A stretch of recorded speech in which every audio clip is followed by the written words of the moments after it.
पहले अशोक सम्राट के समय में बौद्ध में भारत था, उसके बारे में आप कैसे? निश्चित तौर से 2500 वर्ष पूर्व तथागत बुद्ध के आदर्शों पर भारत शुरू हुआ था, जो आज बौद्ध में भारत नहीं है। यह अन्य धर्म का राष्ट्र बन चुका है, पर उसकी झलक आज भी दिखती है। सम्राट अशोक की झलक, बुद्ध की झलक, बौद्ध धर्म की जो पहचान है, आज भी हमारे महापुरुषों ने है। इतनी अमीर छोड़ दी है कि शायद ये पीढ़ियों दर पीढ़ियों खत्म करते रहेंगे, खत्म नहीं कर पाएंगे। जहाँ खोदो वहीं बुद्ध निकलते हैं। जहाँ खोदो वहीं बुद्ध भी निकलते हैं। सम्राट अशोक की ऐसी ऐसी शिलाएँ हैं जिन्होंने अपना संदेश लिख दिया है। उस संदेश को जब यहाँ का वासी पढ़ता है तो बुद्धमय हो जाता है।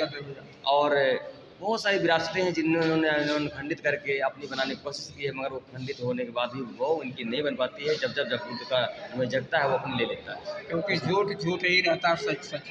हाँ, झूठ ही रहता है, क्योंकि यहाँ का झूठों का प्रचार प्रसार किया जा रहा है। पर ये झूठ बहुत दिन नहीं चलने वाला है। ये तो रेत का टीला है, इस टीले को जब भी धक्का मारो तो गिर जाता है अपने आप। क्योंकि अंधविश्वास फैला के हमारे बहुजनों को, महिलाओं को लोग गुमराह कर रहे हैं।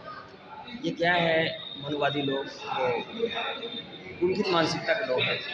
हमारी महिलाओं को, साधारण महिलाएं हमारी होती हैं, हमारे संस्कार आज ही बुद्धमय हैं। हमारे लोग बड़े शालीन होते हैं, बड़े विचारों से लोगों को स्वागत करते हैं, हर किसी की बात को मान लेते हैं, क्योंकि ये बुद्ध का आदर्श था।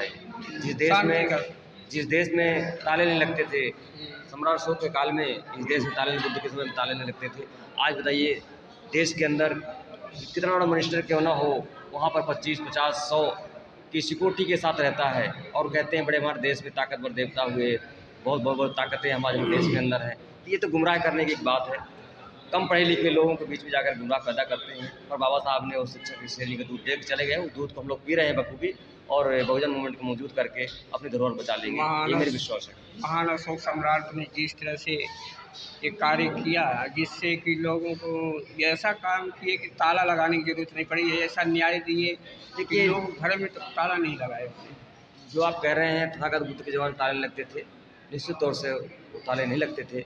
उसका कारण था कि ज्ञानवान व्यक्ति आदमी किसी पर प्रहार नहीं करता। जिस दिन देश का, भारत देश के अंदर पंचशील से लोग अपने शपथ लेने लगेंगे, मंत्री मिनिस्टर, और जिस दिन हमारे भारत के विद्यालयों में शिक्षा नीति एक जैसी चलेगी और बुद्ध के पंचशील से वो बालक हमारे प्रार्थना लेंगे, तो वो प्रार्थना है क्या? चलिए, पंचशील है ना।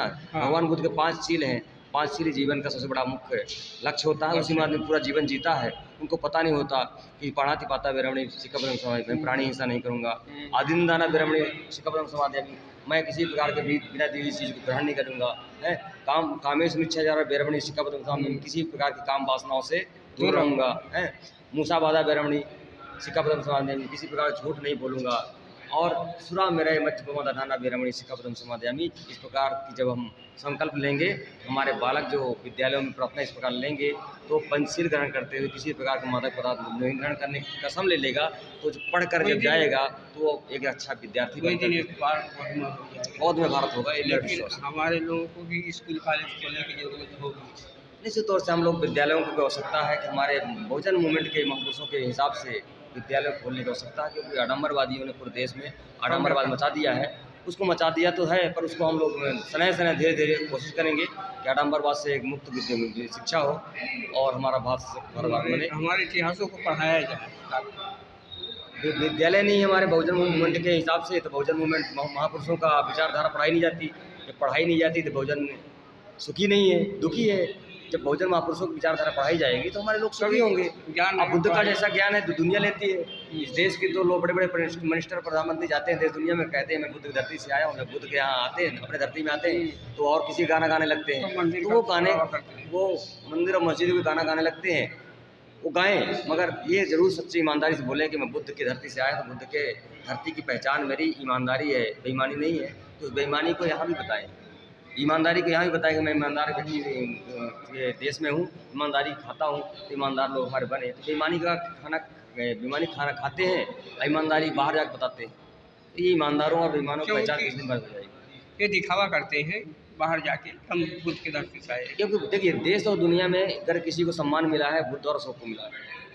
जैसे सम्राट अशोक चक्रवर्ती सम्राट थे, उनका सम्मान पूरी दुनिया में आज भी है।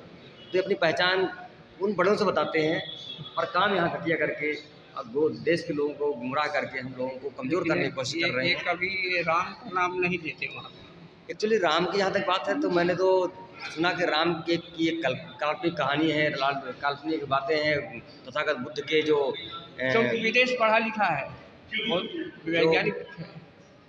कथाएं थी, उन्हीं कथाओं से उन्होंने छाट काट करके अपनी एक कहानी बना लिया और धर्म बना लिया है। ठीक है, कोई बात नहीं, उन्होंने जो उनकी मन की मानसिकता है वो अपना काम करेंगे तो और हम लोग हमारे इस काम समाज को बखूबी पूरा करेंगे। हमारे समाज पे जागरूक होना चाहिए और एकजुट होना चाहिए और 2024 का बदलाव भी लाना चाहिए। निश्चित तौर पर बहुजन जाग चुका है।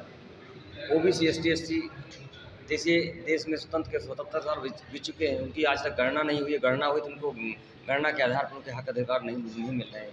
उनके हक और अधिकारों की बात नहीं कर रहे हैं, सिर्फ मंदिर और मस्जिद और भाग भगवान की बात कर रहे हैं। तो हमारी गिनती नहीं कर रहे हैं, हमारा हक नहीं दे रहे हैं और खुद खा रहे हैं, क्योंकि चालाकों का काम है गुमराह करके रखना।